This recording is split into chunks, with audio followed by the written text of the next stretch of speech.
Bonjour tout le monde, merci d'être présent pour ce webinaire, le premier de l'année 2022 sur le IC Accélérateur. Désolé pour le retard, on a eu des petits soucis techniques. Donc on va vous proposer d'abord un petit tour de table pour présenter l'intégralité de l'équipe, parce que là vous avez des nouvelles têtes que vous n'avez pas forcément vues l'an dernier sur les webinaires consacrés à l'EIC Accélérateur. Et ensuite, on vous fera une présentation assez générale sur l'EIC Accélérateur dans un second temps. Et enfin, une session de questions-réponses où on pourra échanger tous ensemble. Donc, j'ai commencé par me présenter, Gorka Gorazureta. J'ai rejoint le PCN il y a 2 mois et demi à peu près. Je m'occupe de la coordination de l'équipe. Par le passé, j'ai pu travailler comme consultant. J'ai monté des EIC accélérateurs, donc j'ai vu j'ai eu une vision un peu opérationnelle du programme. Et donc, on va retrouver au sein de l'équipe Carole Miranda et Jérôme Billet, donc deux PCN historiques que vous avez déjà vu l'an dernier. Et on rejoint l'équipe donc Gilles Lecoq-Gaine et Christian Dubarry de BPI France. Et donc, je laisse la parole maintenant au suivant pour se présenter. Et juste, je vous précise aussi, le webinaire est enregistré et on va le poster dans le futur sur les réseaux pour que chacun puisse le reconsulter. Jérôme, je pense, ou Carole, comme vous voulez. Allez, honneur aux dames. Carole, c'est pour toi. Merci, bonjour à tous. Donc, Carole Miranda, donc, je suis point de contact national sur les IC accélérateurs, ex-PCN PME. Et pour ma part, donc j'ai une expérience dans le cadre du programme cadre de recherche et d'innovation depuis 1999. Voilà, et en particulier sur tout le volet start-up et PME. Bonjour, donc Jérôme Billet, également ex-PCN PME, c'est-à-dire PCN PME sous le programme précédent Horizon 2020. Je n'ai pas connu le même siècle que Carole, mais je l'ai frôlé. Et puis j'ai d'autres fonctions par ailleurs qui sont en dehors du PCN EIC Accélérateur. Peut-être que certains d'entre vous me connaissent aussi au travers de ces fonctions-là. Et bienvenue pour ce webinaire. Bon, je prends la suite. Gilles Lecoq-Gaine, bonjour à tous. Donc, point de contact national accélérateur. C'est pas une grande surprise puisqu'on est tous point de contact national accélérateur. Je suis également chez BPI France en charge d'Euroquity, que certains d'entre vous connaissent peut-être. C'est une plateforme de mise en relation entre sociétés innovantes et investisseurs qui intervient en France, en Europe et en Afrique.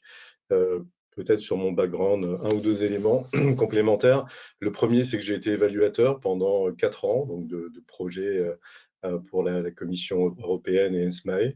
Et le deuxième point, c'est que je suis multi-entrepreneur. J'ai créé 3 sociétés dans ma vie professionnelle dans le domaine du digital. Donc voilà pour moi. Christian. Bonjour à tous, Christian Dubarry. Donc ravi d'être de rejoindre l'équipe pour accompagner la participation française à l'EIC Accélérateur. Donc moi, mon autre casquette, c'est d'être responsable du pôle Affaires européennes, Relations internationales BPI France. Et notre enjeu, c'est de mobiliser plus de ressources financières au profit des entreprises françaises. Donc c'est très cohérent avec notre engagement dans le PCN EIC Accélérateur, qui est un programme très intéressant d'Horizon Europe. Et on veut absolument bien accompagner les participants français à ce programme. Voilà, je te repasse la parole, Gorka.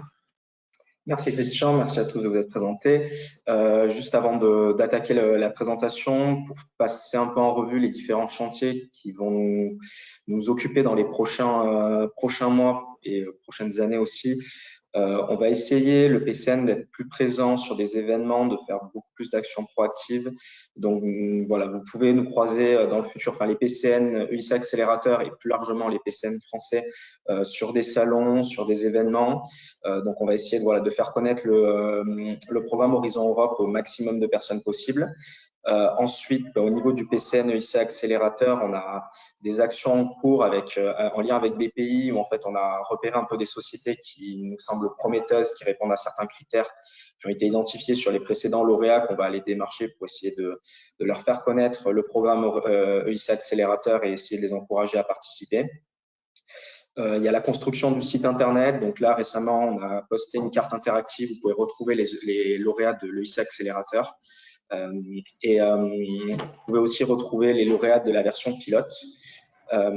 Ensuite, on va essayer de vous faire une FAQ, on va dire franco-française, rassembler tous les documents utiles qui peuvent vous intéresser pour déposer des EIC accélérateurs avec des guides sur la short proposal, la full proposal.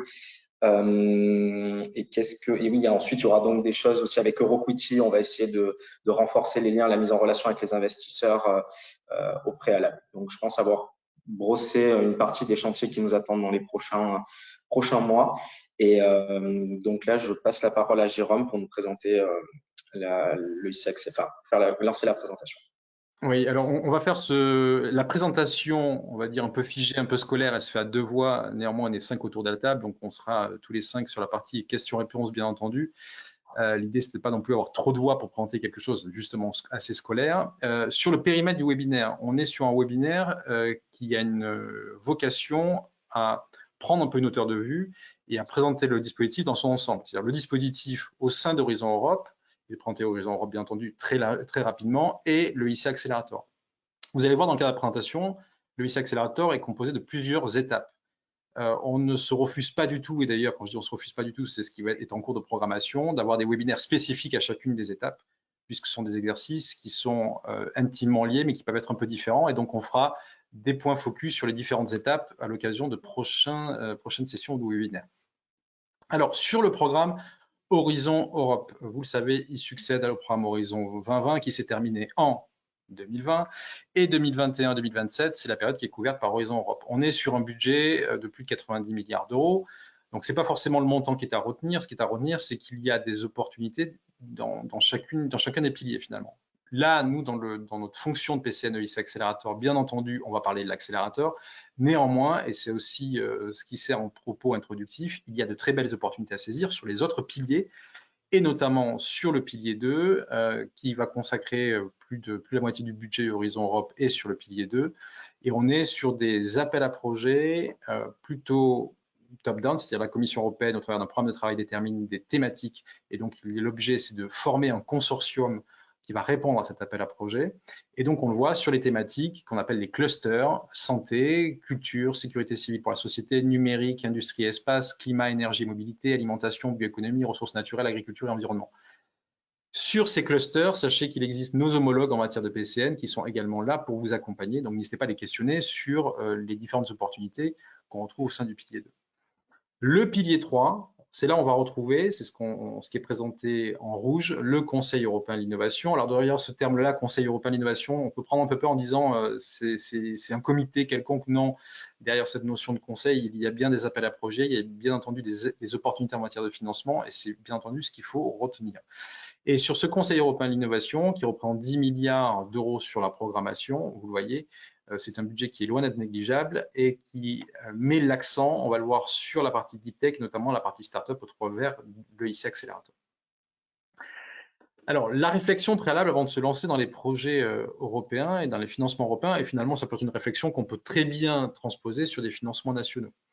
C'est est-ce que ce que j'ai envie de développer doit se faire en collaboration ou en solo? Donc ça, on le voit bien. Le pilier 2 qui a été présenté très brièvement précédemment, pilier 2, c'est des projets collaboratifs. Au sein du pilier 3 et du Conseil européen de l'innovation, on va retrouver du collaboratif au travers de 2 instruments, Pathfinder et Transition, qui seront évoqués tout à l'heure.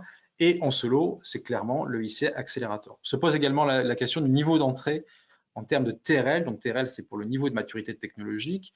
Et donc, à chaque appel à projet, on doit avoir une réflexion sur quel est le niveau TRL attendu en entrée de projet et le niveau TRL attendu en sortie de projet. Donc, bien entendu, il faut que le niveau de TRL annoncé dans un appel à projet corresponde tout de même à ce qui est le niveau TRL chez vous. Également, le type de financement. Alors, très généralement, dans le programme Horizon Europe, on est sur un financement en subvention qui peut aller de 70 à 100% en fonction de la nature des activités et parfois la nature de l'entité. Sur le IC Accelerator, c'est un peu une particularité, on va le voir plus tard, il y a la possibilité d'avoir une intervention qui se fait en equity. Et d'ailleurs, ce dispositif-là, IC Accelerator, par défaut, on va dire, est construit autour de cette notion de blended, c'est-à-dire un mix entre la subvention et de l'equity. Se pose également la question de l'alignement stratégique. On ne fait pas des projets européens pour se dire je vais y chercher de la subvention. Il faut bien entendu que les compétences que je mets à disposition du projet me soient utiles à un consortium si on a l'objectif de collaboration et bien entendu soient en alignement stratégique avec la stratégie de l'organisation, bien entendu. Là, on n'est plus sur le questionnement, on est plutôt sur un mémo. Gorka présentera un peu plus tardivement les taux de succès qu'on pourrait très bien présenter sur d'autres dispositifs aussi.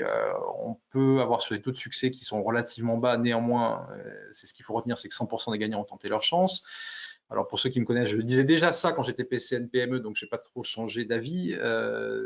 C'est très structurant, même pour ceux qui n'ont pas réussi à passer les différents seuils. C'est très structurant en termes de vision stratégique de candidater à ce type de dispositif. Ce que j'ai dit en introduction, des opportunités sont à saisir sur l'ensemble des piliers. Les PCN sont là pour vous accompagner et pas que, puisqu'il y a par exemple le réseau EN, Enterprise Europe Network, qui est là à disposition également. Et on peut très bien avoir une stratégie volontariste et opportuniste. Stratégie volontariste au sens déterministe, c'est-à-dire je sais très bien ce que je veux faire financer ou réussir à faire financer par le biais d'un financement européen. Et donc là, on va identifier la meilleure opportunité, le meilleur instrument pour déposer le projet qu'on a vocation à porter.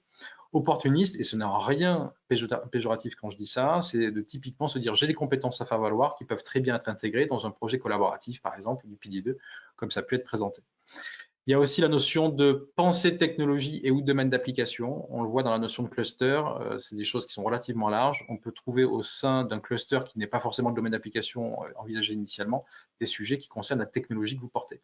Et puis bien entendu, vous pouvez avoir un rôle au sens posture qui peut varier d'un appel à projet à un autre. Vous pouvez très bien être entre guillemets chef de file, coordinateur dans un projet collaboratif, monodéposant dans le cadre de l'EIC Accelerator, voire partenaire dans un projet collaboratif, voire encore, pourquoi pas, sous-traitant d'un consortium qui a reçu un financement de la part de la Commission européenne. Donc, toutes ces postures-là peuvent très bien varier en fonction, au gré des opportunités. Il n'y a pas de recette magique, ça se fait véritablement au cas par cas. Et maintenant, je laisse la parole à Gorka. Donc, Jérôme vous a présenté rapidement l'EIC. En fait, le Conseil européen de l'innovation, on peut dire qu'il est né d'un constat qui est de dire en Europe, on a de la science d'excellence, de la recherche d'excellence, mais tout ça ne se traduisait pas en fait par des entreprises et par des innovations qui atteignent le marché. Et donc, l'ambition de l'EIC, en fait, c'est d'accompagner les la recherche, on va dire, jusqu'au marché, jusqu'à l'innovation.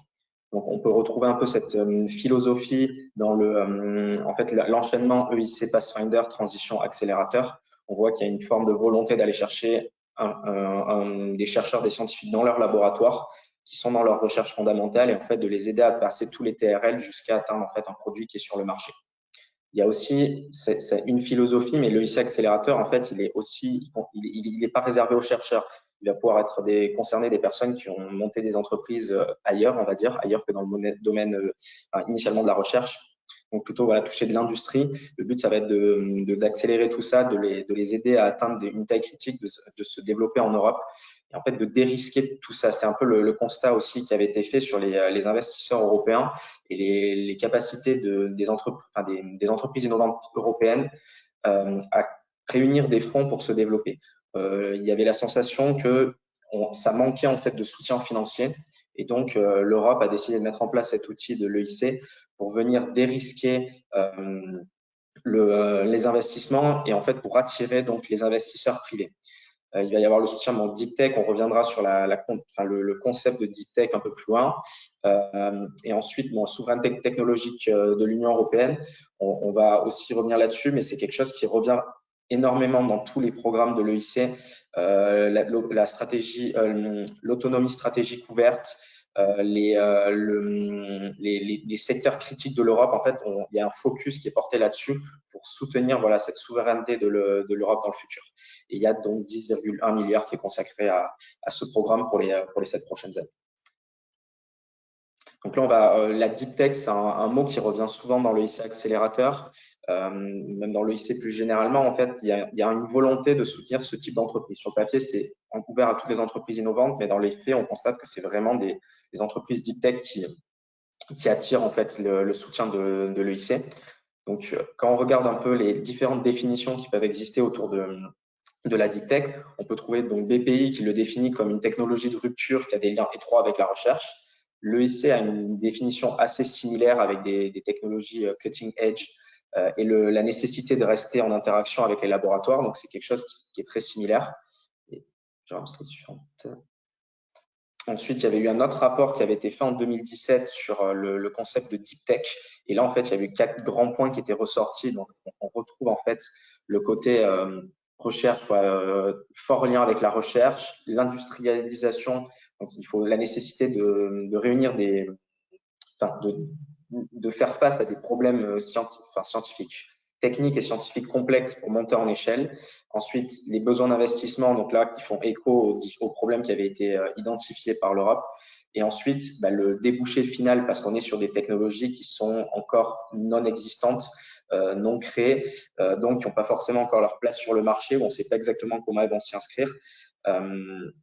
Et donc, en fait, ça laisse planer beaucoup d'incertitudes. Donc ça, c'est 4 grands paramètres qui ont été identifiés, mais ça ne veut pas dire qu'une technologie deep tech, il faut qu'elle réponde aux 4 grands critères. Il faut qu'elle réponde au moins à plusieurs de ces critères. Et on peut considérer que voilà, on n'est pas juste dans la technologie, on est dans la deep tech.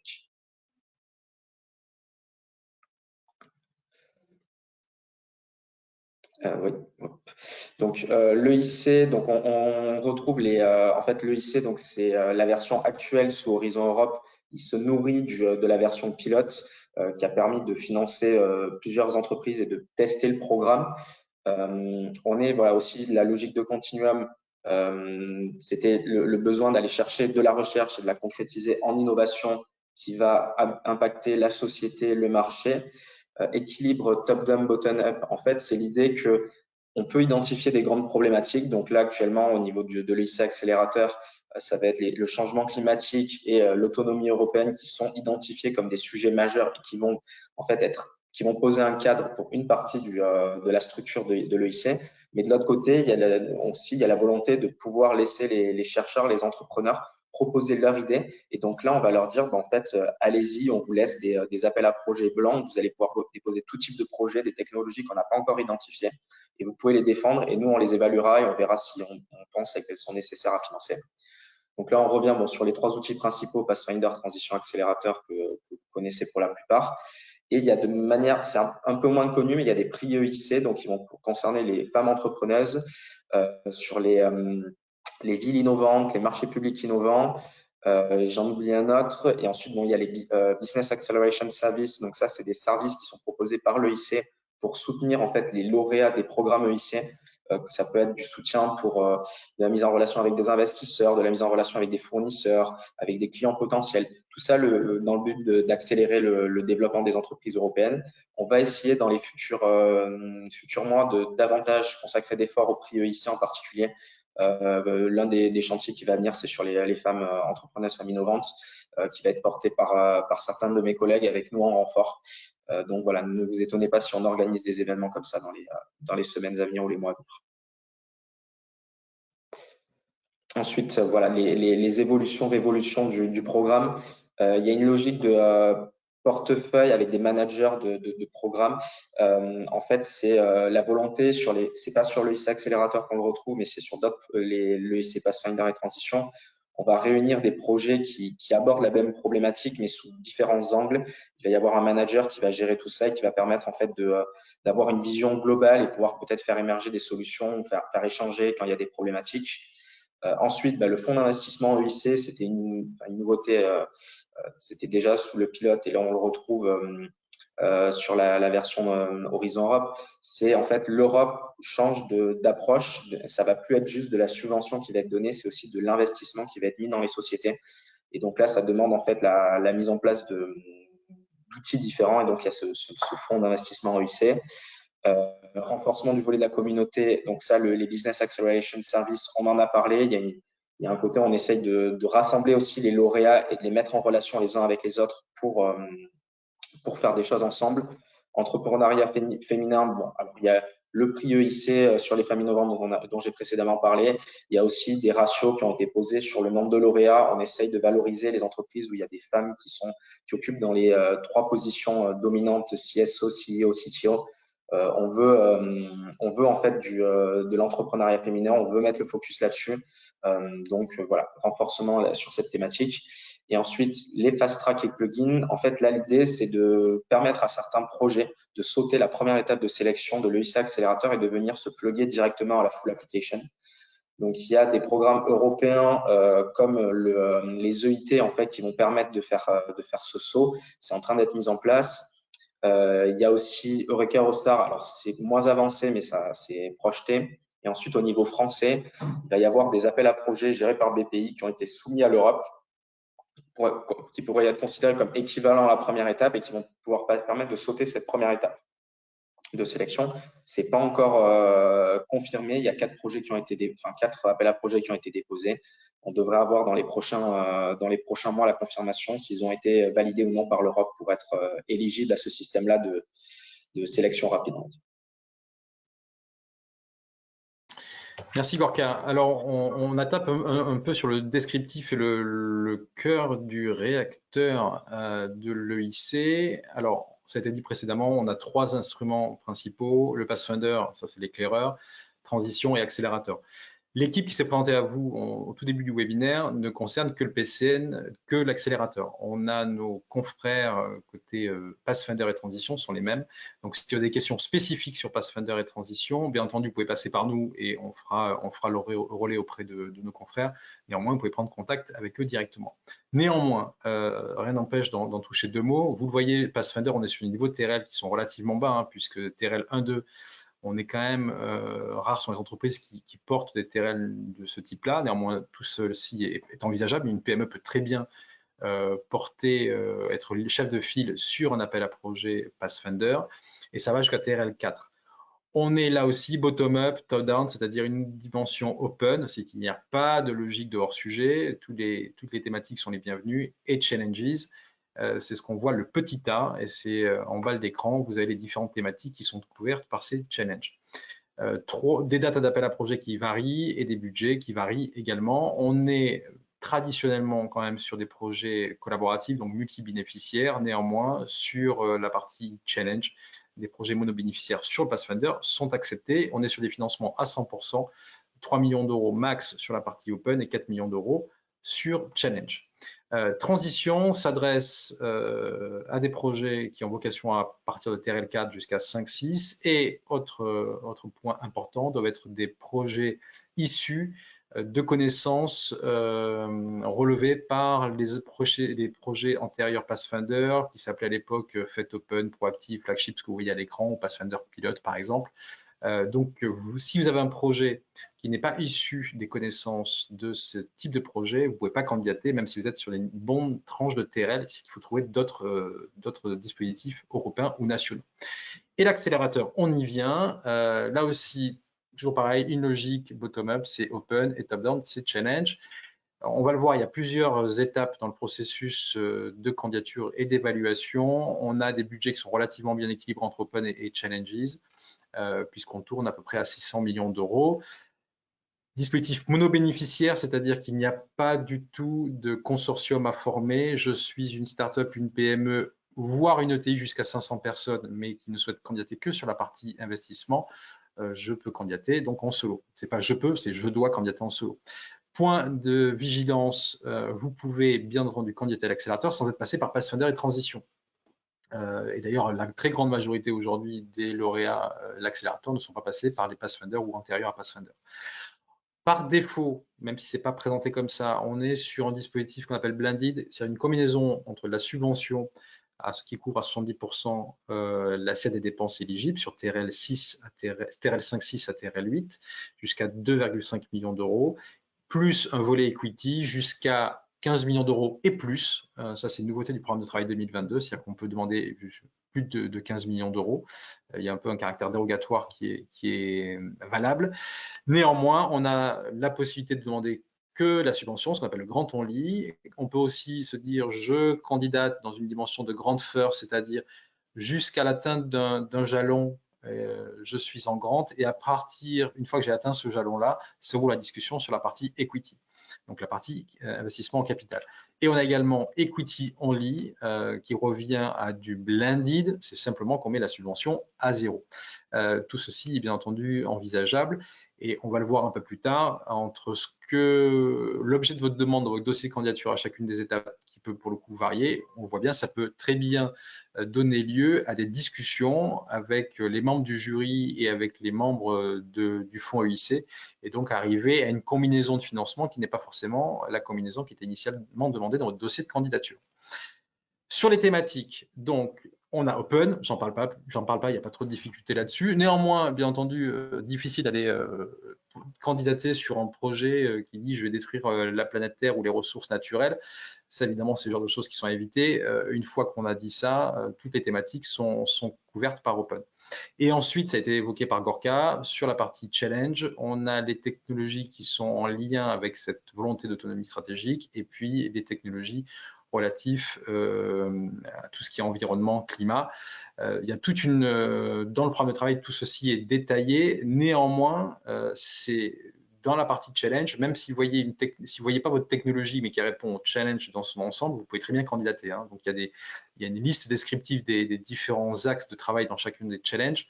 C'est pas parce que vous n'êtes pas dans un axe que vous ne pouvez pas candidater sur challenge. Voilà, ça, c'est un point important. Et puis, on le voit, même si le programme de travail a été fixé pour l'année 2022, on est quand même sur une certaine forme de récurrence des thématiques qui sont couvertes. Donc, ce qui est valable pour 2022, probablement sera valable sur 2023. Il pourra y avoir du toilettage de vocabulaire, mais théoriquement, on va être quand même sur les mêmes axes. Néanmoins, il faudra quand même attendre la publication du programme de travail 2023. Vous le voyez, ça c'est en détail, c'est ce que j'ai évoqué. Ce que vous voyez en italique, ce qui est indiqué dans le programme de travail. C'est pas parce que vous n'êtes pas pile poil dans ce qui est en italique, vous ne pouvez pas candidater sur la partie challenge encore une fois. Voilà, donc n'hésitez pas à nous consulter s'il y a des questions. Et ce qu'on a pu comprendre de la part de la Commission européenne, mais ça à prendre avec des pincettes parce qu'il n'y a pas une certitude énorme non plus, c'est que dans certains cas, on peut être requalifié Open ou Challenge. Ça c'est notamment puisqu'on le voit sur le premier appel à projet de la full application de mars, il y a une certaine hétérogénéité, enfin un déséquilibre entre Open et Challenge, beaucoup plus de candidatures en Open. Donc probablement il y aura du rééquilibrage qui va être opéré. Ça a été évoqué, Pathfinder Transition, vous n'avez pas vocation à être lauréat d'un dispositif Pathfinder ou Transition pour candidater à l'accélérateur. J'ai insisté, je répète, je ne reviendrai pas dessus, ça a été dit. Alors, il y a plusieurs étapes. Une étape 0 qui est rarement présentée comme telle, mais néanmoins, c'est important de le rappeler. Lorsque vous candidatez sur la plateforme, c'est une plateforme qualifiée d'intelligence artificielle par la Commission européenne. Cette plateforme-là, toute la soumission va se faire au travers de cet outil-là. Et la première étape, cette étape 0, c'est de tester son projet en ligne sur la plateforme. Là, la plateforme va établir une note. Cette note n'a aucune incidence. Ce n'est pas parce que vous avez une note pas terrible sur ce test-là que vous ne pouvez pas candidater à l'étape 1. Par contre, ça permet quand même de voir comment fonctionne l'outil, le type de questions qui sont posées. Ça fait un peu un travail d'échauffement. L'étape 1, vous pouvez candidater à n'importe quel moment à l'étape 1 tout au long de l'année. Ce qu'on appelle la short application. Cette étape 1, c'est répondre aux questions sur la plateforme, c'est de fournir un pitch deck de maximum 10 slides et une vidéo de 3 minutes. Une vidéo de 3 minutes veut dire 3 minutes et non pas 3 minutes 1. Vous pouvez faire moins, mais pas plus. Alors, sur la précision d'ailleurs, je le lis de suite parce que je ne l'ai pas dit précédemment sur les dates qu'on retrouve ici. Pardon, sur les dates des appels des étapes 2, 15 juin et 5 octobre. Ces dates-là, il faudrait rajouter d'ailleurs, peut-être qu'on le fera lorsqu'on vous enverra le support par email, c'est 15 juin 17h et 5 octobre 17h à 17h01, la plateforme est fermée, c'est verrouillé, vous ne pouvez plus candidater. Donc ça serait quand même dommage de louper une date, une cut-off de l'étape 2, ce qu'on appelle la full application, parce que vous pensez que c'était 23h59 par exemple. Voilà, donc c'est bien 15 juin 17h et 5 octobre 17h. Et donc, sur les 3 minutes, c'est pour ça que j'ai fait une digression un petit peu, c'est pas 3 minutes 1, c'est 3 minutes. Là, vous êtes évalué par 4 experts, entre guillemets. Sur les 4, il faut que 2 disent go à votre projet. Donc, si vous avez 2 go sur 4, ça veut dire que vous avez la possibilité de candidater sous 12 mois à l'étape 2, donc ce qu'on appelle la full application. Et également, cette étape 1, lorsque vous êtes lauréat, vous ouvre droit à du coaching. C'est l'équivalent de 3 jours de coach. Alors, ces 3 jours de coach sont à mobiliser non pas sur la rédaction de votre étape 2, Pas du tout. On est plutôt sur du coaching qui peut vous accompagner s'il y a des problématiques de normatifs, de marquage CE si votre produit à venir est concerné par du marquage CE, de meilleure compréhension de votre business, de challenger votre business model. Mais on n'est en rien sur l'écriture même de votre étape 2. On le verra d'ailleurs, il y a des dispositifs d'accompagnement et d'aide au montage qui sont proposés par BPI France et on en touchera 2 mots en fin d'intervention. Donc, l'étape de la full application, tout se passe encore en ligne sur cette fameuse plateforme. C'est un business plan très détaillé. C'est un travail qui est loin d'être anodin. C'est-à-dire que c'est pas je prends mon business plan, je fais du copier-coller, je le mets sur la plateforme. C'est un peu plus compliqué que ça. C'est-à-dire qu'il y a plus de 120 questions, il y a des ramifications de questions. Donc, c'est un travail qui est assez conséquent. Les réponses sont limitées en nombre de caractères. Donc, ce qui veut dire qu'il faut parfois retravailler énormément tout le style pour donner de la cohérence d'ensemble lorsque l'ensemble des réponses sont agrégées sous format d'un PDF qu'on appelle un business plan. Et point important, ça veut dire que le business plan que vous avez peut-être déjà mobilisé sur une levée de fonds précédente et que vous avez simplement mis à jour, c'est intéressant parce que ça fait des matériaux, de la matière première pour travailler sur cette étape 2 et sur le dépôt du dossier. Néanmoins, il ne faut pas sous-estimer le temps nécessaire puisque vous allez devoir retravailler beaucoup les réponses aux questions qui sont posées par la plateforme. Là, ce n'est pas 4 évaluateurs qui travaillent sur votre dossier, c'est 3 évaluateurs. Il faut impérativement 3 go des 3 évaluateurs pour ouvrir droit à l'étape 3 qui est la partie interview. Avant de passer à la partie interview, un rappel des différentes familles de critères d'évaluation. Alors, on a excellence, impact, niveau de risque et qualité de mise en œuvre, besoin du soutien de l'Union européenne. Ces 3 blocs de critères sont identiques, quels que soient les appels à projets d'Horizon Europe. C'est-à-dire que si vous candidatez à les piliers 2, donc qui sont des projets collaboratifs, vous serez passé sur le même grille et les mêmes familles de critères. On le voit sur la famille de critères, sur les sous-critères qu'on retrouve dans excellence, impact et niveau de risque et qualité de la mise en œuvre. On est quand même sur des choses qui sont ancrées dans le réel. C'est-à-dire, typiquement, est-ce que vous justifiez du bon moment? Est-ce que la faisabilité technologique est là? Qu'en est-il de la propriété intellectuelle? On parle bien de potentiel en termes de changement d'échelle. On aurait pu le dire, on parle de start-up deep tech et on parle de deep tech qui ont vocation à faire du scale-up, donc de la mise à l'échelle.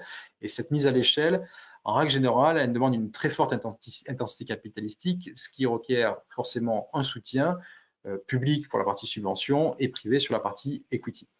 Se posera la question du potentiel de marché, de la différenciation concurrentielle. Donc, ça veut dire qu'il faut déjà être capable de dire quelle va être ma stratégie commerciale, mon modèle économique convaincant, les liens avec les acteurs et partenaires clés. Alors, bien entendu, ce que vous allez écrire dans votre copie, ce n'est pas forcément ce qui va se passer dans la vraie vie.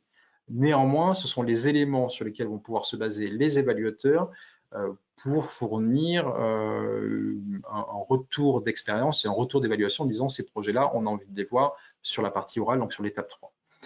Pareil sur le niveau de risque, qualité et motivation de l'équipe, plan d'action défini et réaliste, donc on parle bien de projection, aussi bien financière qu'opérationnelle. Le niveau de risque de l'investissement et la gestion des risques, c'est-à-dire est-ce qu'on parle bien de plan de contingence pour les différents verrous et éléments critiques que vous avez pu présenter dans votre dossier. Et vous voyez bien, les critères peuvent varier entre étape 1 et étape 2. Étape 2, l'ensemble des critères sont évalués. Et donc, vous avez passé l'étape 1 positivement. Bravo. L'étape 2 aussi, donc la full application aussi. Là, vous êtes attendu pour l'audition devant un jury. Jury qui est composé principalement, mais pas exclusivement, en tout cas les profils qu'on voit aujourd'hui, c'est plutôt des gens qui ont un profil de VC, donc des gens qui font du capital investissement, qui sont rodés sur cet exercice-là, qui sont d'ailleurs pas forcément experts de votre technologie ou de votre science en tant que telle, et qui vont porter un regard bienveillant ou malveillant, peu importe, mais qui vont porter un regard sur votre dossier. Et ce que j'ai dit précédemment, c'est qu'à l'issue de cette audition ou au cours de l'édition, il peut très bien avoir des discussions au sens de la négociation possible sur les montants et la nature des euros en fonction du niveau de TRL et du risque perçu par le jury. Pour le dire autrement, ils peuvent très bien voir dans votre programme de travail, dans vos War Package 3, en disant mais telle activité pour nous, ça relève de TRL 9 et non pas de TRL 8, et ils vont dire l'équivalent en euros de cette activité-là plutôt a vocation à basculer sur l'equity. Les dates que vous voyez, 12 au 23 septembre et 21 novembre au 2 décembre, ce sont les dates, les périodes sur lesquelles vont se tenir les auditions. Donc, ce qui veut dire que lorsque vous candidatez à la cut-off full application de juin, ce sera 12 et 23 septembre pour les auditions et 21 novembre au 2 décembre pour la cut-off du deuxième semestre. La commission n'est pas flexible du tout. Donc, ça veut dire que si vous candidatez, on vous invite à bloquer ces créneaux-là pour que vous ayez la flexibilité nécessaire pour pouvoir présenter au jury. Vous pouvez vous présenter à plusieurs membres de l'équipe et vous serez en face de 5 à 6 membres de jury. Et là, si vous êtes tout aussi excellent, ou en tout cas que votre projet est bien perçu par ce jury, eh bien bravo, et vous attaquez une quatrième étape qui est rarement présentée comme une étape, mais nous insistons là-dessus, c'est-à-dire la partie contractuelle, la partie contrat de subvention, et sur le volet equity, démarre un volet de due diligence, c'est-à-dire d'analyse fine, approfondie de votre business, de votre business plan, due diligence assurée par l'équipe du fonds EIC ou équivalent. Également est entamée une recherche de co-investisseurs. On va le voir, le fonds EIC n'a pas vocation à être lead investor, c'est-à-dire qu'il y aura forcément des co-investisseurs aux côtés du fonds EIC et le fonds EIC n'a pas vocation à être actionnaire majoritaire sur ce tour de table, ou investisseur majoritaire. À l'issue de la due diligence, il n'y a aucune garantie, ni sur le montant, ni sur l'investissement. Pour le dire autrement, vous pouvez très bien être lauréat de l'étape 1, 2, 3 et à l'étape 4, malheureusement, le fonds EIC disant, on peut très bien dire, je ne crois pas dans votre projet. Donc, ça peut remettre en question beaucoup de choses. Ça arrive très rarement, mais c'est une possibilité et il convient de le rappeler. Il y a des resoumissions possibles à chacune des étapes qui se fait au cas par cas. Alors, on ne rentre pas dans la mécanique complète des modalités de resoumission. Pour le faire court, en résumé, vous avez droit à 2 jokers par étape. C'est ce qu'on observe aujourd'hui et c'est ce qui est président d'ailleurs dans le programme de travail. Et si jamais vous échouez 2 fois, par exemple à la full application, donc l'étape 2, et c'est pareil sur l'étape 1 ou pareil sur l'étape 3, ça se traduit de la façon suivante. Pendant 12 mois, vous ne pouvez plus recandidater à l'EIC Accelerator.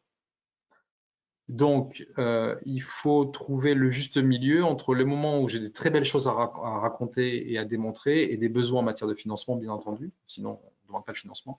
Mais y aller trop tôt aussi, c'est un risque. C'est-à-dire que si vous êtes faible, si ça manque un peu de preuves de concept, voire beaucoup de preuves de concept aussi bien au sens technologique qu'au sens économique avec de la traction marché, bon, peut-être que se pose la question de dire j'ai peut-être intérêt à décaler ma soumission. Et ce qui est intéressant, c'est que vous avez 12 mois pour candidater entre l'étape 1 et l'étape 2. Sur le volet equity, c'est des conditions d'investissement qui se font au cas par cas. Les familles des conditions se retrouvent dans les guides, dans le guide du fonds EIC qui est libre d'accès. C'est l'equity ou du quasi-equity, généralement maximum 25% des droits de vote côté du fonds EIC. Investissement qui se veut patient. 7 à 10 ans plutôt sciences de l'ingénieur et max 15 ans côté sciences de la vie. Là, encore une fois, c'est à titre indicatif, ce n'a rien une dimension contractuelle ou d'engagement à la part du fonds EIC. Et je crois que c'est la parole, c'est pour Gorka. Je reprends la main. Donc là, pour vous commenter un petit peu les chiffres de la participation européenne et française, donc on remarque qu'il y a quand même eu beaucoup de candidatures l'an dernier. Alors, on parle des dépôts en full. En fait, l'Europe nous communique les données agglomérées pour chaque cut-off à partir de la full. Pour les dépôts en short, on reçoit tous les mois ou tous les 1 mois et demi en fait des données. Donc, je préfère en fait le dépôt en full impliquant ensuite l'audition. On préfère parler avec voilà sur la base de ces chiffres qui sont plus solides et plus fiables. Donc, dépôt en full 1910 pour les 2 cut-offs de l'année 2021. Ensuite, donc 343 auditionnés, 164 lauréats. Donc, on voit un peu le système d'entonnoir, on va dire que ça va faire. Au niveau de la France, on peut voir en fait, ce qui n'est pas intéressant, c'est pas forcément le nombre total de candidats, c'est plus en fait le pourcentage d'entreprises françaises à chaque étape. Et là, on voit que le pourcentage d'entreprises françaises monte. Et comment ça s'explique en fait, c'est que le taux de succès des entreprises françaises est très élevé comparé aux autres entreprises européennes. Donc, on peut voir un 18% pour la moyenne européenne, alors que la France se situe à 27% à l'étape de full. C'est vraiment l'étape la plus cruciale en termes de sélection. C'est là qu'il y a le tri qui est fait. Ce qu'on voit sur l'oral, en fait, c'est aux alentours de 50% de passage. Donc, une fois que vous êtes arrivé à l'oral, c'est presque une chance sur 2 d'avoir le financement à la clé. Enfin, modulo, comme disait Jérôme, les problématiques qui peuvent advenir au niveau de la due diligence. mais ça reste très rare, on va dire. Donc voilà, c'est l'attention la plus importante, elle doit être portée à la foule. Au niveau de la short, les données qu'on a, ça indique un taux de passage qui est entre 60 et 70%. Donc c'est vraiment pas, et même les entreprises françaises font bien mieux, supérieur à 80%. Donc on est vraiment, voilà, l'attention prioritaire à porter, c'est sur la foule. Et ensuite, donc si on fait les taux agglomérés sur la foule et l'oral, on voit que les entreprises françaises, elles s'en sortent presque 2 fois mieux que la moyenne européenne. Donc, on a des belles entreprises qui sont certainement aussi bien accompagnées. Et donc, ça se traduit par en fait, la France qui est numéro 1 en 2021 avec 28 lauréats sur les 164. Donc, voilà, la France, les entreprises françaises réussissent très bien l'exercice de l'EIC Accélérateur. Ensuite, bon, là, quelques liens utiles. De toute façon, on va vous transmettre le PowerPoint, donc vous pourrez retrouver ces liens. Donc, le site EU Funding and Tenders, en fait, c'est là où vous allez retrouver l'ensemble des appels à projets d'Horizon Europe et d'autres appels à projets européens. Donc, ça peut être intéressant pour vous si vous souhaitez vous investir dans des programmes européens. Ensuite, donc la fameuse plateforme EIC dont on vous parle depuis le départ, vous avez le lien d'accès. Et ensuite, le dernier lien, en fait, c'est une carte interactive qui a été faite par l'EIC, où vous pouvez retrouver tous les projets lauréats de l'EIC Accélérateur et même d'autres programmes. On a fait un équivalent sur le site Horizon Europe des PCN français, avec uniquement les lauréats français sur la version pilote et sur la version 2021. Là, j'ai gardé juste le lien européen parce que ça vous permet de voir aussi ce qui se passe en dehors de la France. Ensuite, le fameux site dont je vous parlais, donc horizoneurope.gouv.fr, où vous pouvez retrouver, donc il y a des mini-sites sur les différents piliers d'Horizon Europe, et dans le pilier 3, vous allez retrouver le mini-site EIC Accélérateur, qui est en cours d'alimentation. Donc là, il doit y avoir 3 ou 4 articles. Ensuite, bon, un rassemblement de sites européens utiles. Il y en a certains qui sont les mêmes que ceux qui étaient présents sur la page précédente. Et ensuite, notre adresse mail générique. Donc, si vous envoyez un mail sur le PCN EIC Accélérateur, en fait, ça va donc nous l'envoyer à l'ensemble de l'équipe et on vous répondra dans les meilleurs délais et on peut prendre des rendez-vous téléphoniques ou quoi si ça vous arrange. Ensuite, alors Jérôme en parlait tout à l'heure, et en fait, c'est l'outil Diag Europe qui a été mis en place par BPI. Donc, en fait, afin de soutenir les entreprises françaises qui participent à l'EIC Accélérateur, une aide publique est disponible. Donc, en fait, ça va consister à aider les entreprises à se faire accompagner par un consultant pour le montage de la full application, l'étape 2 dont on parlait. Donc, il faut déjà avoir passé la première étape pour pouvoir être éligible. Et ensuite, BPI a une liste de consultants. Donc, ce n'est pas de société, c'est vraiment de consultants qui a été référencée sur la base de leur succès précédent. Vous pouvez aussi venir avec votre propre consultant et potentiellement le faire référencer par BPI, mais il existe une liste préconstituée et qui permet en fait donc d'être accompagné par ces consultants qui ont une compétence avérée sur le EIC Accélérateur sur des programmes similaires. Et donc BPI va prendre en charge une partie de la prestation pour que vous puissiez en fait monter le dossier dans les meilleures conditions en étant le mieux accompagné possible. Il concerne le EIC Accélérateur, il concerne aussi d'autres programmes monobénéficiaires, donc d'autres EIC ou par exemple les Innovation Fund. Et la slide suivante, Jérôme. Donc voilà, là c'est un peu le récap de comment va se passer tout le processus, et vous pouvez retrouver donc les liens utiles, donc le site internet où vous allez retrouver l'ensemble des informations ainsi que l'adresse mail à contacter si vous souhaitez bénéficier de ce programme, ou si par exemple vous êtes consultant et vous souhaitez être référencé, vous pouvez prendre contact avec eux, et je pense que c'est toujours possible d'être référencé auprès de la BPI pour ce dispositif. Et maintenant, voilà, on arrive à la fin, donc si vous avez des questions, n'hésitez pas, on a l'ensemble de l'équipe qui est disponible, on a du temps devant nous, donc c'est la session questions-réponses. Merci Gorka. Alors il y a des premières questions. Bonjour, est-ce que la vidéo et le pitch deck doivent être en français ou en anglais?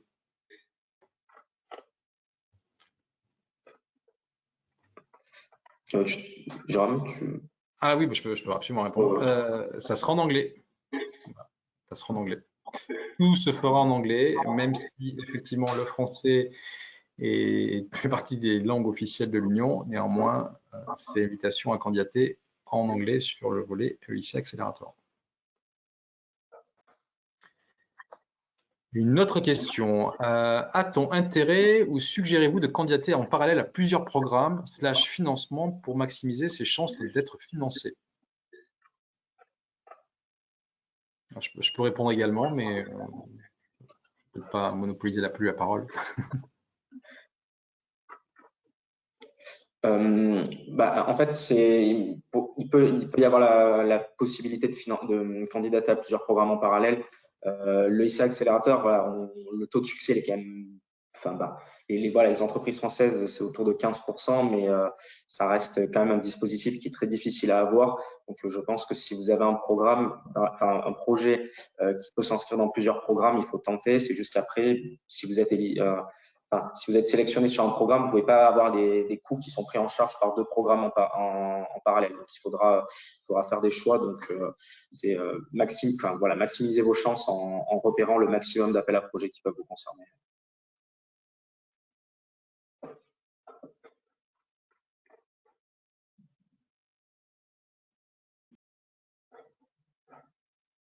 Il y a des merci et des bonjours. Alors, ceux-là, on va merci et bonjour aussi.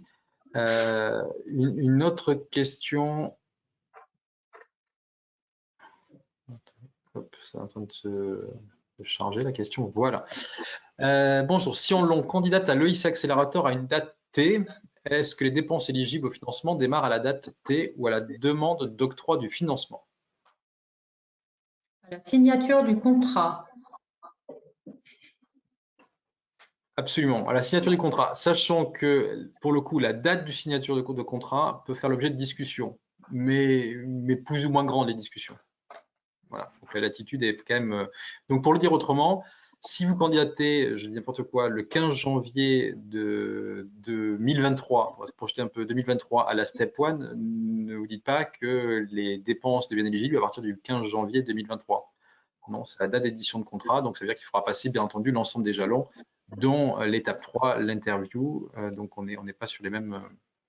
La date d'engagement des dépenses, c'est pas la date de première soumission de la Step 1. Voilà. Et quel délai faut-il prévoir en moyenne? Alors, je vais répondre. Alors, quel délai? Alors, sur la short proposal, on est entre 3 semaines et 4 semaines pour obtenir les résultats.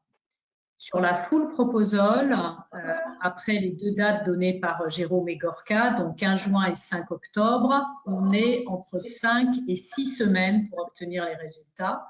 Et ensuite, après les auditions, on est entre 2 et 3 semaines. Voilà très précisément les temps de délai de retour des résultats des différentes étapes de sélection de l'EIC.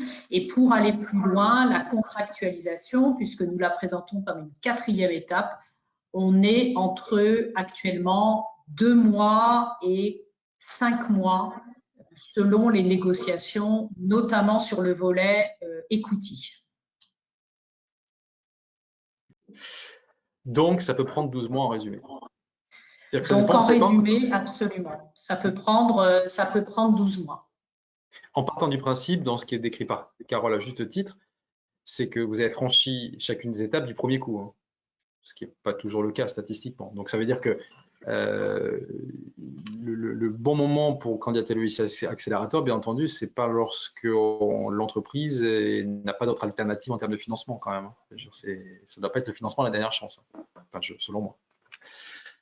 Donc ça, on y a répondu. Notre levée de fonds sera finalisée en juin 2022. Est-il pertinent de candidater à l'EIC Accelerator dès fin 2022 et de demander que des subventions? Ou est-il préférable d'attendre la prochaine levée de fonds? Bon, j'y vais, puis après, je laisse Gilles et Christian, promis. Si vous demandez que de la subvention, ça veut dire que vous avez encore besoin de dérisquer votre technologie entre le TRL 5.6 et le TRL 8, ce qui est tout à fait possible. Vous avez tout à fait le droit de prendre l'option qu'on appelle Grant Only. qui vous permet donc de financer ces fameuses activités d'innovation que Jérôme et Gorka vous ont donc décrites. Et vous savez d'ores et déjà, je la fais en raccourci, comment vous allez financer le déploiement de votre innovation sur le marché. Donc, moi, j'aurais tendance à dire oui, vous pouvez le faire au mois de juin 2022, si je me souviens bien la date. Après, pour répondre, alors bien entendu, c'est difficile de répondre comme ça en direct live sur un webinaire sans connaître le nom, pas le nom de l'entreprise, mais le profil à sa trajectoire. Néanmoins, parce qu'il y a ça veut dire qu'il y a quand même une prochaine levée de fonds qui semble être attendue pour l'entreprise. Alors, je ne sais pas quel tour de table ça ferait, le 3e ou 2e, peu importe. C'est soit effectivement vous candidatez dans la fenêtre de tir grand ton lit, soit vous dites ça vient se pluguer avec mon 3e tour de table. Mais est-ce que le 3e tour de table, vous aurez déjà à quel niveau de TRL vous serez? Là, on ne peut pas répondre pour vous pour le coup. C'est pas si simple que ça. Je veux bien intervenir rapidement là-dessus.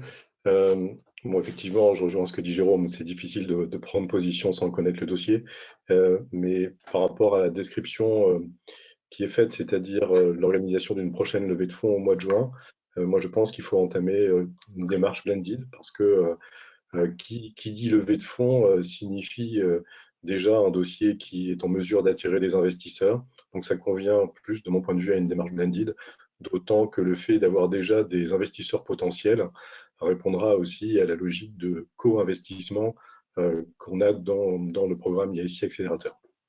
Mais à votre disposition, si vous voulez, pour qu'on en discute plus en avant, à l'issue de ce webinaire. Gilles sera à disposition, et puis l'ensemble de l'équipe. Et à préciser, alors, parce que j'ai scratché la question, je suis très transparent, puisque pour moi, elle a été traitée. Tout dépend si le tour de table est terminé en juin ou s'il démarre en juin. Parce que si vous avez clôturé votre tour de table en juin et vous n'avez plus besoin d'investisseurs, effectivement, pour le coup, là, vous n'êtes plus dans une notion de blended côté IAICI Accélérateur parce que ça sera déjà fait. Donc, il n'y aura pas forcément besoin d'aller chercher l'equity. Voilà, donc tout ça, vous voyez, c'est pas si simple que ça, donc il faut discuter un peu plus en profondeur au cas par cas. D'autres questions. Bonjour, le critère de non-bankability. Ah oui, ça, il nous a fait parler, ça. Non-bankability est-il toujours d'actualité? Et si oui, comment est-il apprécié?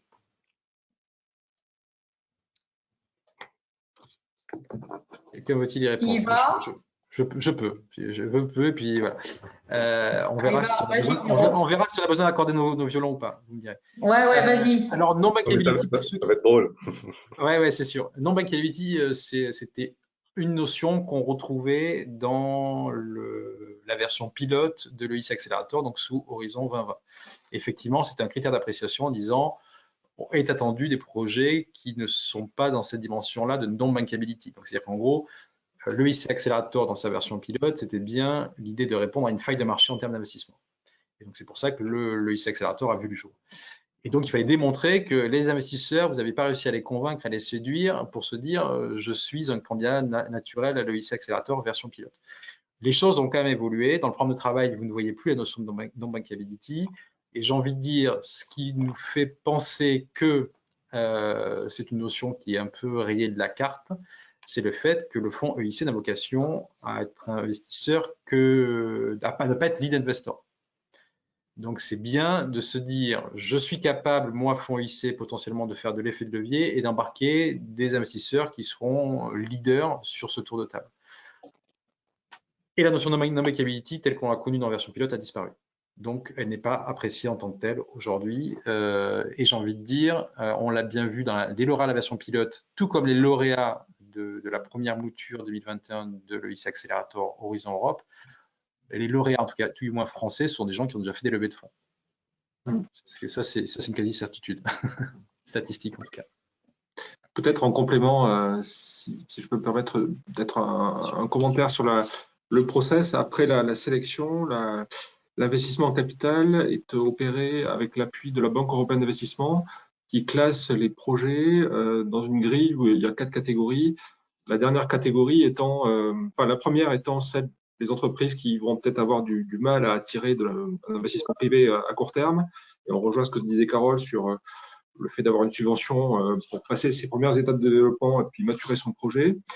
À l'autre extrême, la dernière catégorie, c'est une catégorie théorique où il y aurait peut-être trop d'attractivité pour les investisseurs privés pour justifier une intervention publique de l'OIC. Il se trouve que jusqu'à présent, on ne connaît pas de cas d'entreprise qui aient été classés dans cette catégorie.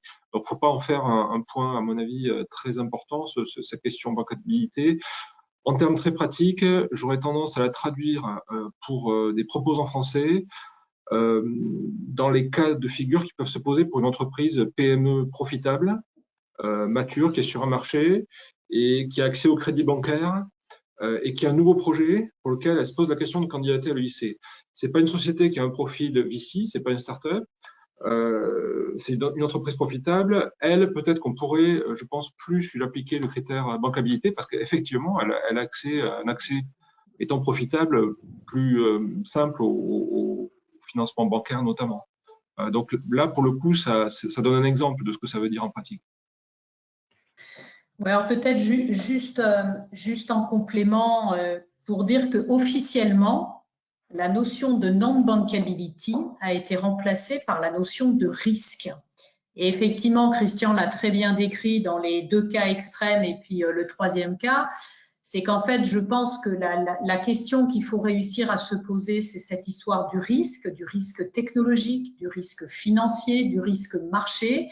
Et puis, je vais tout de suite rajouter que, comme dirait Jérôme, pour être dans les canons de beauté, il faut être risqué, mais pas trop risqué quand même. Donc, il faut quand même qu'on ait de l'appétence pour le marché. Voilà.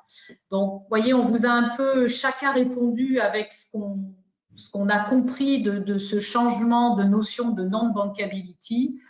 Et je suis d'accord avec mes collègues pour dire, voilà, essayez quand même qu'il y ait cette notion de risque dans le projet, mais voilà, après, il ne faut pas trop tourner autour de cette notion dans tout le projet non plus. Merci. Pouvez-vous nous expliquer la différence entre Open et Challenge? Alors oui, on peut l'expliquer. Gorka, ton micro est coupé. Je crois que tu avais commencé à prendre la parole. Ah, vas-y, Gorka, vas-y, je compléterai. Voilà, c'est ce qu'avait expliqué Jérôme. La partie Open, c'est vraiment vous pouvez déposer n'importe quel type de projet avec les limites qu'il avait évoquées. La partie Challenge, c'est des thématiques qui ont été identifiées par l'Europe. Donc là, il vient de remettre la slide avec ces thématiques Challenge. Donc, il y en a deux grandes, Technologies for Open Strategic Autonomy pour 2022 et il y a Technologies for 55 avec la liste des technologies éligibles, mais comme on a dit, c'est pas une liste exhaustive, donc il suffit juste de s'inscrire dans ces grandes thématiques pour pouvoir candidater au challenge. Voilà. Donc, et le volet open et chaque volet challenge avait un budget attribué. Comme disait Jérôme, on est en train de remarquer que il y a un déséquilibre entre la distribution du budget qui avait été faite. Donc, est-ce qu'il y a des projets qui sont requalifiés d'un challenge vers l'open ou inversement, ou c'est des transferts de fonds? Enfin, il y a des choses qui sont faites de manière à ce que on puisse en fait entre guillemets donner à tout le monde si vous êtes considéré comme éligible, même si vous n'étiez pas sur la bonne thématique ou si l'argent était totalement utilisé sur open ou challenge. Alors peut-être en complément, quand vous postulez au challenge, donc au défi en français, vous avez un critère de sélection quand même supplémentaire, qui est celui que les experts vont regarder si votre technologie, votre innovation, votre projet va véritablement permettre à l'Europe d'avoir une certaine forme d'autonomie stratégique ou de souveraineté technologique. Donc, quand on est sur le défi, il y a quand même ce critère d'évaluation complémentaire qui d'ailleurs se trouve au moins dans le titre du premier défi. Donc, c'est quand même important que vous vous posiez cette question. Je suis d'accord pour dire que c'est pas simple. Est-ce que je suis souveraineté technologique, autonomie stratégique? C'est pas évident, mais il y aura quand même cette notion-là. Donc, si vraiment vous vous dites non, je suis vraiment pas sur une technologie souveraine, je suis sur une belle deep tech, mais je suis pas sur une techno souveraine, à ce moment-là, pour moi, il vaut mieux aller dans le volet open. Et quant au deuxième défi qui correspond donc à la politique, ce qu'on appelait avant le Green Deal, je la fais en raccourci, il faut véritablement que votre techno, votre innovation ait un impact sur ce fameux nouveau paquet qu'on appelle le Fit for 55 et donc sur évidemment la notion de climat. Voilà pour moi une des différences importante quand même entre l'open et le challenge, mais comme l'a dit Jérôme, même si on ne peut pas vous en assurer à 100%, il y a très sincèrement, en tout cas nous on l'a vu dans la pratique, des reclassements qui sont opérés entre challenge vers open. Voilà, donc là aussi ça peut se faire, et en plus entre la short et la full, ça peut aussi bouger. Merci, on va rester, je vais aller chercher une question, pas forcément dans l'ordre, mais qui est en rapport avec challenge et open. Quel est l'intérêt de cibler challenge par rapport à open? Taux de succès, clémence vis-à-vis du grand only, etc. Donc, c'est une bonne question. C'est une bonne question. Alors, dans la mesure où, à vérifier, attention, voilà, même si le webinaire est enregistré, ça ne fait pas parole d'évangile, on a, théoriquement, il y a du reclassement. S'il n'y avait pas de reclassement, là clairement, la visibilité serait beaucoup plus claire, puisque, enfin plus limpide en tout cas, c'est que dans le cut-off de mars, 70% des dossiers, de mémoire, c'est à peu près ça, 70% des dossiers, des candidatures concernaient l'open. Et le reste, donc 30%, concernait challenge. Et comme on est sur des budgets, grosso modo, c'est pas tout à fait vrai, mais on va faire du 55-45%, on pourrait très bien imaginer que si c'était totalement hermétique, il y a plus de chances d'être financé quand je candidate sur challenge. Voilà quelle conclusion on pourrait en tirer. Mais s'il y a de la requalification entre open et challenge, eh ben, ce constat mathématique n'aurait plus lieu d'être. Donc, on pourrait se dire, oui, ça peut avoir une incidence sur le taux de succès, mais s'il y a vraiment requalification, il n'y a pas d'incidence sur le taux de succès. Donc, peut-être qu'on sera capable de répondre plus intelligemment. Ouais, et je vais même donner un exemple parce que j'avais regardé pour une thématique particulière, matériaux de construction, je la fais en raccourci. Il n'y avait que 2 projets dans toute l'Europe, hein, qui avaient postulé pour cette thématique. Aucun des 2 n'a été financé. Donc, on voit bien que ce que vient de dire Jérôme, avec des petites analyses comme ça où on regarde un peu des sujets précis, 2 projets, 0 de sélectionnés. Voilà, donc il n'y avait rien sur cette thématique et ça n'a pas du tout affolé la Commission européenne de ne pas sélectionner de projet dans cette thématique. Donc je suis assez d'accord avec l'analyse de Jérôme. Comme il y a du reclassement et qu'il n'y a pas de budget par thématique et qu'il n'y a pas de quota non plus de projet, pour moi c'est voilà, c'est à peu près équivalent, avec quand même cette notion de, comme je le disais tout à l'heure, de technologie souveraine, d'autonomie stratégique, donc une dimension quand même, pour moi, un petit peu plus importante dans le défi que dans l'open. Et bien entendu, si vous avez un projet qui rentre pile poil dans un challenge, on vous invite quand même à candidater à un challenge. Hein. C'est quand même un point important. Oui. Point important. Une question à laquelle je pense qu'on sera bien capable de répondre. Est-ce que vous constatez beaucoup de changements entre les attentes d'évaluation pour la full proposal de l'édition 2021 et l'édition de cette année? Comme on n'a pas de réponse et comme il n'y a pas les réponses aux évaluations des candidatures du cut-off de mars 2022, on ne peut pas en dire plus. Il faut qu'on ait quand même des éléments et des retours d'expérience sur les évaluations pour savoir s'il y a eu un vrai changement en termes d'évaluation entre 2021 et 2022. En tout cas, s'il y a des changements, en aucun cas, ils ont été vraiment traduits dans le programme de travail. Moi, ce que je peux dire à mon niveau. Peut-être qu'il y a d'autres éléments, mais on n'en sait pas plus pour l'instant. Donc, rendez-vous dans 2 mois et demi, quoi, grosso modo. Le financement en equity peut-il couvrir aussi les dépenses entre TRL 6 et 8, qui sont eux couverts classiquement en grant? Oui, la réponse est clairement oui.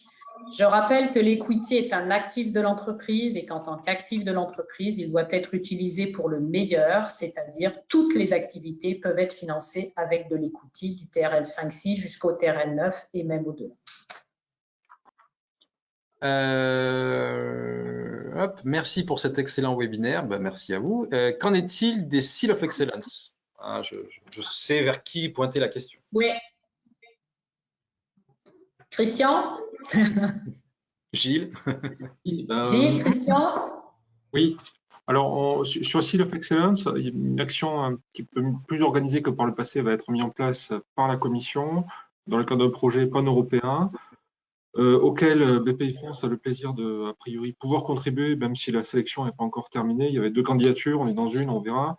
L'idée de ce dispositif d'accompagnement, c'est d'apporter une réponse personnalisée au niveau régional à chaque entreprise qui a bénéficié de ce label, pour lui permettre de mieux se repérer dans les opportunités de financement public existantes pour son projet et mieux se connecter également avec les investisseurs privés. Voilà l'objectif, apporter ce type de réponse de façon systématique et en réponse aux besoins. D'ici là, ça veut dire que ce projet, normalement, il démarre au deuxième semestre 2022. D'ici là, on est à votre disposition pour déjà vous orienter notamment sur les questions de financement public, par exemple, voir en utilisant les excellents outils de mon camarade Gilles Le Cogen de connexion avec des investisseurs privés français ou même au-delà. Gilles, si tu veux ajouter quelque chose. Non, je pense que tu as été complet. Je voulais peut-être souligner une approche pour moi qui est en train de monter quand même en puissance ces dernières années. C'est le fait que être bénéficiaire en fait d'un projet européen ou être bénéficiaire d'un label comme celui de Seal of Excellence, c'est de plus en plus perçu positivement par les acteurs de l'investissement en Europe et au niveau international.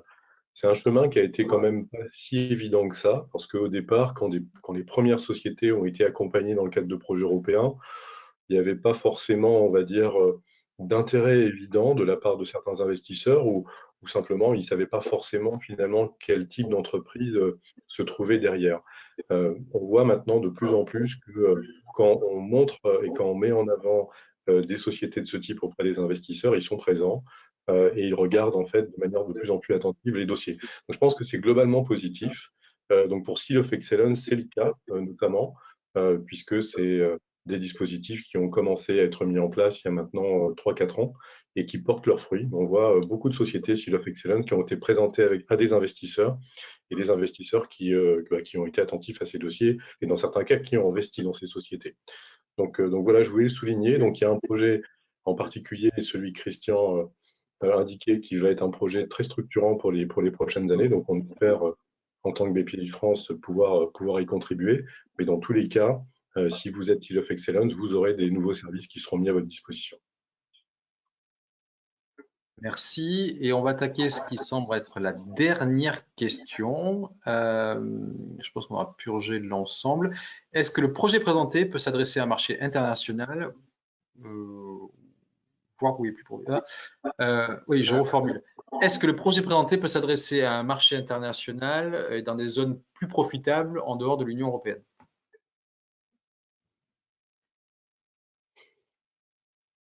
C'est-à-dire que le marché il peut être mondial si la question était celle-ci.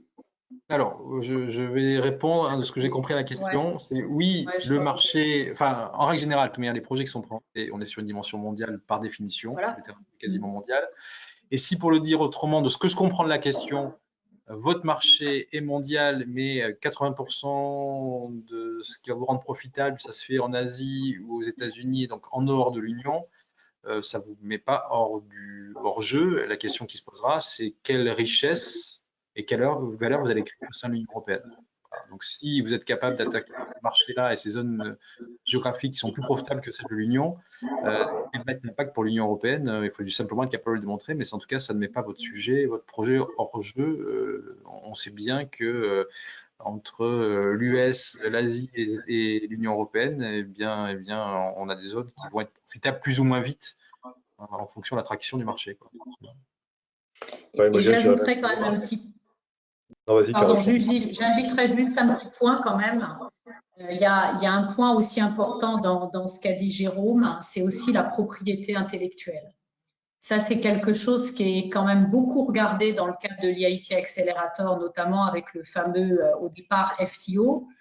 Mais ensuite, le but de l'IAIC, même si le marché est américain ou asiatique, à la limite, qu'importe. Par contre, la création de valeur devant rester en Europe, il faut quand même faire attention qu'il n'y ait pas la fuite de l'API aux États-Unis ou en Asie. Donc, c'est quand même des choses qui vont être regardées. Voilà, donc ça, c'était un complément que je voulais apporter. Mais vas-y, Gilles. Moi, je voulais juste ajouter un point, mais qui va dans la ligne droite de ce que vous avez indiqué, hein, Carole et Jérôme.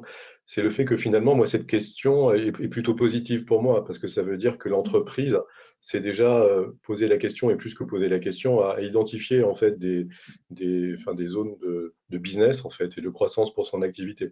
On est sur des entreprises aujourd'hui dans le programme IIC Accelerator, clairement, qui sont aujourd'hui en phase, en tout cas qui visent quelque chose qui va pouvoir scaler au niveau du marché, et donc donner des éléments d'indication, si ce n'est de preuve, sur le potentiel en fait de l'activité, c'est aussi un point très important. Donc, je voulais juste souligner ce point. Merci. Alors, ce qui devait être la dernière question n'est pas la dernière question, donc ça tombe bien, c'est qu'on a plein de questions qui viennent à nous. Est-ce que si une faiblesse est détectée au cours d'évaluation, le programme, c'est-à-dire de ce que je comprends, le budget qui nous serait alloué, nous permettra d'y remédier, ou est-ce qu'au contraire, c'est bloquant? Alors, je me permets une timide réponse. Comme le IC Accélérateur est quand même très sélectif, a plutôt tendance à sélectionner les projets excellents à tout point de vue, on peut supposer que le financement ira plutôt vers des projets où on sait très bien que ce n'est pas une ligne droite parce qu'on parle bien de TRL à monter, on parle bien de scale-up, on sait bien qu'il y a des difficultés, mais c'est qu'il faut avoir une vision de ces difficultés, comment on va être surmonté. Donc, si un retour d'évaluation ou d'un évaluateur est plutôt négatif, il y a des grandes chances que ça recale plutôt le projet plutôt que lui donner un quitus en matière de financement. Voilà, donc, je laisse Gérard de Gilles compléter. Peut-être en complément, tout dépend de la faiblesse. Je m'explique. Si par exemple la faiblesse, c'est que vous n'avez pas encore recruté le directeur commercial qui va vous permettre de faire le déploiement de votre innovation à l'échelle européenne et mondiale, que vous avez identifié, entre guillemets, cette faiblesse dans votre équipe qui, quoi qu'elle arrive, doit être de compétition. J'allais dire là, c'est pas très grave si vous avez vraiment traité la question. Ça veut dire que le jour de l'audition, vous avez le CV. Le jour de l'audition, vous savez combien vous allez le payer, et le jour de l'audition, vous savez comment vous allez vous répartir les profits entre l'équipe dirigeante. Donc, tout dépend un petit peu quelle est la faiblesse. C'est vrai que si la faiblesse est sur le business model, j'ai peine à croire que l'IIC vous soutiendra. Ouais, si la faiblesse… Oui, pardon, vas-y Jérôme, vas-y. Non, vas-y, je t'en prie, je te laisse terminer. Non, mais je disais juste que comme la question est très générique, tout dépend ce qu'on entend par faiblesse. Si effectivement le marché c'est un micro-truc et que vous n'allez rien gagner, pareil, il y a peu de chances qu'on vous finance, enfin que l'IIC vous finance. Par contre, si c'est un renforcement du plan des compétences, un renforcement de l'équipe, un renforcement éventuellement des distributeurs dans toute l'Europe, si c'est ce genre de choses qui ont bien été identifiées dans votre plan d'action, pour moi, ça passe. Si c'est vraiment des faiblesses intrinsèques au projet lui-même, comme je le disais, business model, business plan, ou même marché qui finalement n'intéressera pas beaucoup les investisseurs, bon, j'ai tendance à dire plutôt comme Jérôme.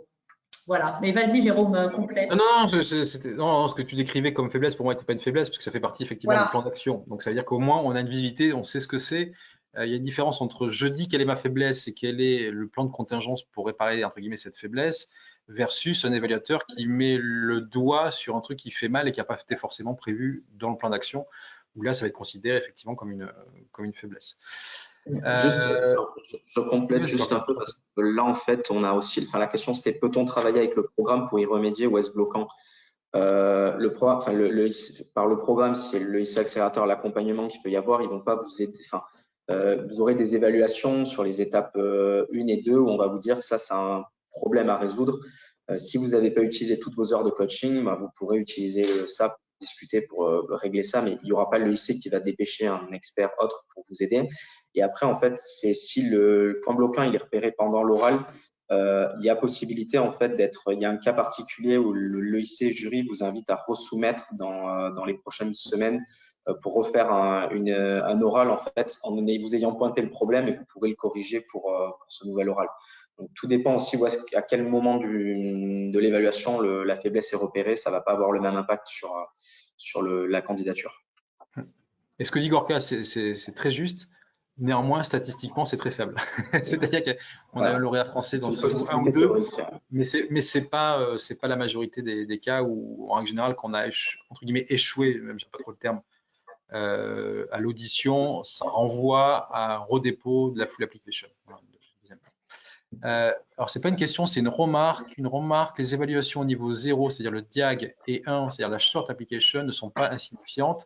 Les applications les mieux évaluées avec le nombre de Go ont plus de chances d'obtenir un Go pour l'application full. Oui, oui, bien entendu. Parce que ça veut dire qu'on revient, c'est que plus j'ai eu de Go sur la short application, moins des faiblesses ont été décelées. Donc, et on essaie de trouver des chiffres, mais on ne les a pas. Prochaine étape peut-être, ça serait de déterminer en fait le nombre de lauréats français ou pas qui ont passé la step 1 avec seulement 2 Go sur 4. On essaye de...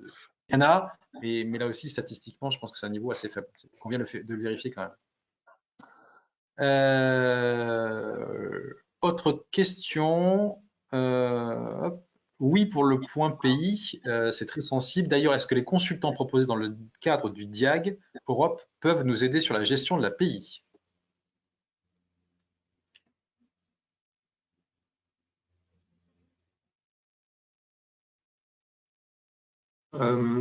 Oui, alors, DIAG Europe, il sert à optimiser les chances de l'entreprise pour préparer une proposition qui a les meilleures chances de succès.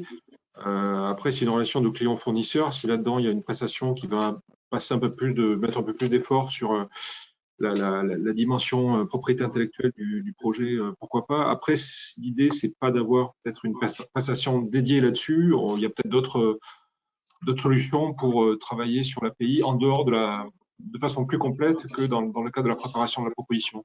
Donc, selon compétences du consultant avec lequel vous travaillez, il faut traiter les points utiles. Donc, si l'API est un point utile, il faut le traiter. Mais avec la limitation d'un budget qui n'est pas illimité et qui est destiné à préparer une proposition. Donc, voilà. Pour rebondir sur ce que disait Christian, c'est que les consultants de cette aide au montage, c'est bien pour aider au montage. C'est pas pour vous aider à déposer un brevet qui est plutôt la donnée d'entrée, qui vienne challenger votre stratégie en matière de pays, la force de vos brevets, etc. Oui, mais sont préconçus en propriété intellectuelle au sens strict du terme. Voilà, c'est un point assez important. Et on va prendre une dernière question, parce que je crois que c'est la dernière question, et puis il faut bien finir par conclure ce webinaire.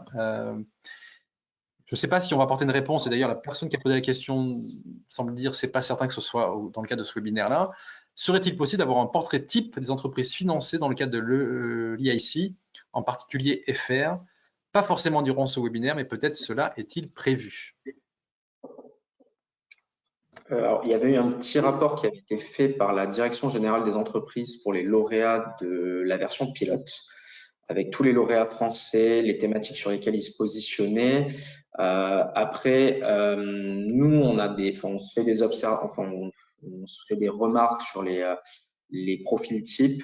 On en discutait un peu avec Carole sur voir un petit peu les éléments qui ressortent. On voit qu'il y a des incubateurs qui sont régulièrement associés à des lauréats UC Accélérateur. On voit qu'il y a des appels à projets français. Donc, BPI a proposé avec iLab, iNov, French Tech Emergence et Deep Tech, si je dis pas de bêtises, qui sont des appels à projets qui semblent indiquer un bon faisceau d'indices sur le UC Accélérateur. Il y a d'autres signaux qui nous semblent bon. Enfin, la Fort Pays, après au niveau de l'ancienneté, c'est des entreprises qui n'ont pas forcément 15 ans d'ancienneté, mais voilà, on n'a pas de données sûres et il y a des cas exceptionnels. On voit des faisceaux d'indices, mais on ne peut pas vous dire ça, c'est la caricature entre guillemets du candidat parfait UC Accélérateur. Et c'est très compliqué pour le coup d'avoir un portrait moyenné, parce que la moyenne, elle ne traduit pas l'écart type, quoi. Et on voit bien l'écart type, notamment, on a fait l'exercice sur les montants levés au moment de la candidature. C'est-à-dire, en fait, les montants déjà levés par un candidat au moment où il candidatait à l'EIC Accélérateur, il y avait un écart type assez incroyable. Ça pouvait être une levée de fonds qui avait été faite à 800 000 € à des levées beaucoup, beaucoup plus considérables. Donc, c'est aussi compliqué de travailler sur la moyenne.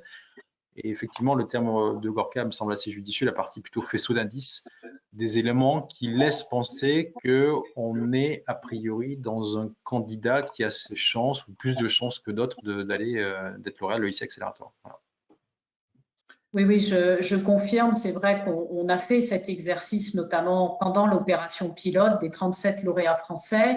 Juste un peu quelques chiffres pour aller dans le sens de Jérôme. Sur les levées de fonds, donc sur les 37, ils avaient été 34 à déjà avoir levé des fonds. Donc, il n'y en avait que 3 qui n'avaient jamais levé de fonds avant de postuler à l'IAIC. Premier faisceau d'indices. Sur la levée de fonds, de mémoire, c'était entre 500 000 et 60 millions d'euros. Donc, vous voyez qu'on est sur du pré-seed, de la seed, de la start-up, du scale-up. C'est-à-dire que l'IAIC, comme ça peut aller jusqu'à 15 millions et même au-delà, mais que ça démarre à 500 000, vous voyez bien qu'on a des entreprises qui n'en sont pas du tout au même stade. On peut avoir des entreprises early stage, d'autres beaucoup plus matures. Sur la taille des entreprises, on nous interroge aussi beaucoup. Ça allait de 4 à 70. Donc, à partir de là, la moyenne, comme l'a dit Jérôme, ne veut rien dire. Voilà, donc je ne vais pas poursuivre sur tous les indices qu'on avait et l'exercice, on l'a fait.